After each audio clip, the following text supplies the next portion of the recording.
Ini rupanya punca mengapa MP DAP tak bangun. Akhirnya Anwar jawab mengapa benarkan belanjawan lulus. MP Pembangkang terima WhatsApp saat terakhir. Barisan Nasional masih ada peluang tolak belanjawan, kata Najib.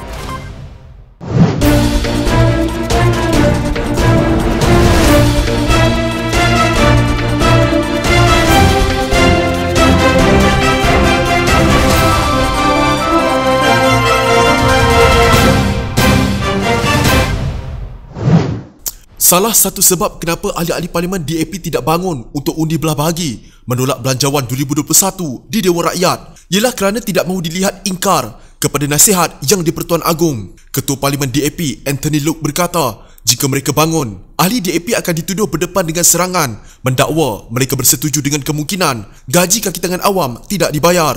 Bayangkan kalau semua ahli Parlimen Pembangkang bangun memohon undi belah bahagi dan menolak pada petang tadi. Apakah serangan pula daripada pihak Perikatan Nasional pada malam ini? Mereka akan dituduh Pakatan Harapan ingkar kepada nasihat yang di-Pertuan Agong, tidak mahu gaji kaki tangan awam dibayar, tidak menyokong bantuan kepada golongan B40, menyekat allowance hidup untuk petani dan nelayan. Mereka akan memainkan sentimen rakyat dengan pelbagai tuduhan tersebut, katanya dalam satu kenyataan. Anthony faham ramai yang kecewa dan tertanya-tanya mengapa ahli-ahli Parlimen Pakatan Harapan, khususnya DAP dan PKR, tidak bangun untuk meminta undi belah bahagi untuk menolak belanjawan 2021. Yang pertamanya, adakah belanjawan 2021 telah diluluskan di Parlimen? Jawapannya tidak. Hari ini, rang undang-undang perbekalan 2021 hanya lulus peringkat bacaan kedua atau di peringkat dasar.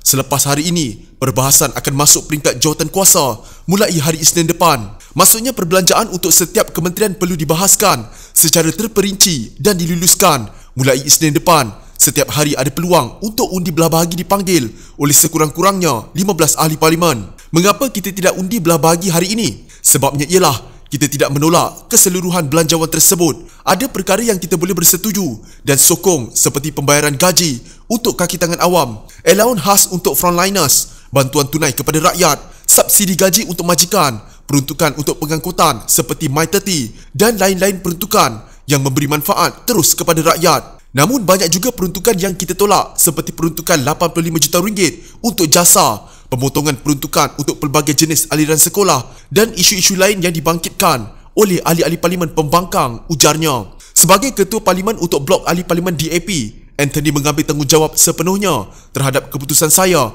untuk memberikan arahan kepada ahli-ahli Parlimen DAP untuk tidak bangun meminta undi belah bahagi selepas mendapat mesej daripada pihak Ketua Pembangkang. Saya faham ramai ahli dan penyokong DAP merasa amat kecewa terhadap keputusan ini dan mengecam tindakan kita. Saya memohon maaf secara terbuka sekiranya saudara dan saudari merasakan keputusan ini adalah satu keputusan yang salah. Saya hanya boleh menjanjikan bahawa semua ahli Parlimen DAP akan pastikan bahawa mulai Isnin depan, the fight will go on, katanya.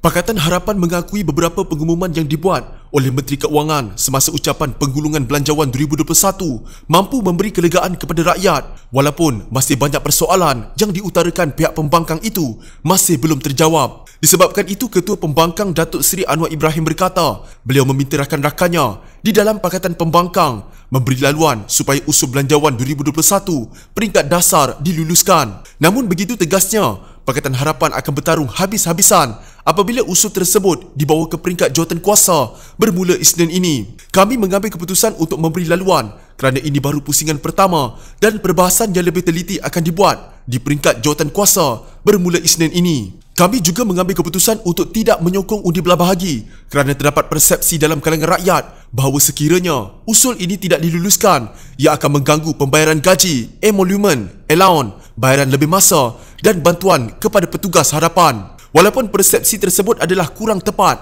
tetapi ada yang berpendapat sedemikian. Minggu depan kita akan bertarung dengan lebih sengit, katanya dalam sidang media di lobi Parlimen. Menurut ahli Parlimen Port Dickson itu lagi, pihak kerajaan tidak perlu berasa terlalu gembira kerana bacaan kedua rang undang-undang perbekalan 2021 berjaya diluluskan. Ini kerana pihak pembangkang telah membuat keputusan untuk meminta undian belah bahagi sekiranya berlaku percanggahan pendapat di antara kementerian-kementerian terbabit dengan mereka terutamanya dalam urusan urus tadbir yang baik, isu penyelewengan dan sebagainya.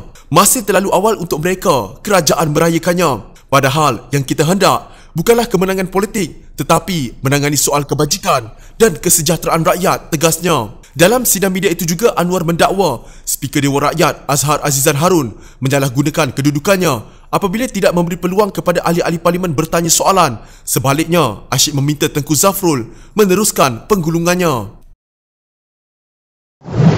Ahli Parlimen Pakatan Harapan dilaporkan menerima arahan pada saat-saat terakhir untuk tidak meminta undi blok dijalankan semasa undian untuk kelulusan rang undang-undang perbekalan. Keadaan itu bermakna Wakil Rakyat Pakatan Harapan diminta merestui undian suara sahaja sekaligus membolehkan rang undang-undang perbekalan diluluskan tanpa terlalu dramatik. Sinchu Daily melaporkan ketika pengundian berlangsung, Ahli Parlimen Pakatan Harapan menerima pesanan melalui WhatsApp mengenai keputusan parti untuk tidak menyokong undi blok. Walau bagaimanapun, sesetengah Wakil Rakyat Pakatan Harapan tidak sempat menyemak WhatsApp sehingga mereka berdiri meminta undi blok. Seorang ahli parlimen juga memberitahu bahawa kelibat Wakil Rakyat Gua Musang, Tengku Razali Hamzah dan pada rengas Datuk Seri Muhammad Nazri Abdul Aziz tidak kelihatan semasa undian suara dijalankan. Kedua-dua ahli parlimen bagaimanapun kelihatan dalam Dewan Rakyat pada sebelah pagi. Bekas Perdana Menteri Tun Dr. Mahathir Mohamad telah membidas Wakil Rakyat pembangkang kerana gagal membawa Dewan kepada undi blok. Ketua Pembangkang Datuk Seri Anwar Ibrahim pula berkata beliau meminta Ahli Parlimen Pakatan Harapan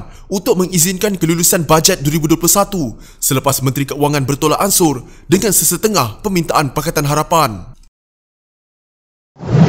Datuk Seri Najib Razak dan Barisan Nasional bersangka baik bahawa kumpulan wang simpanan pekerja KWSP akan memudahkan segala pengeluaran dan tidak akan menyusahkan atau sengaja menafikan hak rakyat untuk mengeluarkan wang mereka sendiri. Oleh itu, beliau meminta rakyat bersabar seketika dan memberi sedikit ruang bagi KWSP mengumumkan secara terperinci berhubung proses baru bagi skim yang telah ditambah baik pagi ini. Saya perhatikan ada yang bimbang bahawa proses pengeluaran skim Ais Sinar KWSP akan tetap rumit. Seperti yang dimaklumkan Menteri Keuangan petang tadi dalam Dewan Rakyat, dia hanya mendapat persetujuan dari KWSP pada pagi ini. Hanya dipersetujui KWSP dan Menteri Keuangan pagi hari ini, katanya dalam hantaran di Facebook. Bagaimanapun, Najib berkata, jika proses pengeluaran masih rumit atau menyusahkan, Barisan Nasional masih ada peluang untuk menolak bajet pada undian peringkat jawatan kuasa. Jika bajet diluluskan sepenuhnya tetapi kerajaan masih tidak tepati janji mereka kepada rakyat, Najib berkata beliau dan Barisan Nasional masih ada cara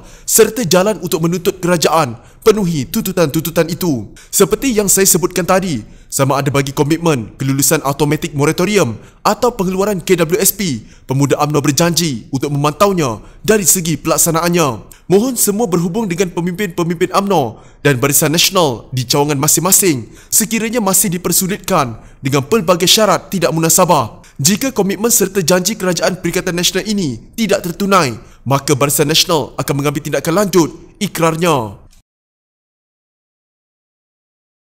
Jika anda mempunyai gejala seperti demam, batuk dan sesak nafas, jangan berlengah untuk terus ke klinik atau hospital bagi menjalani ujian saringan. Bersama kita tangani wabak COVID-19.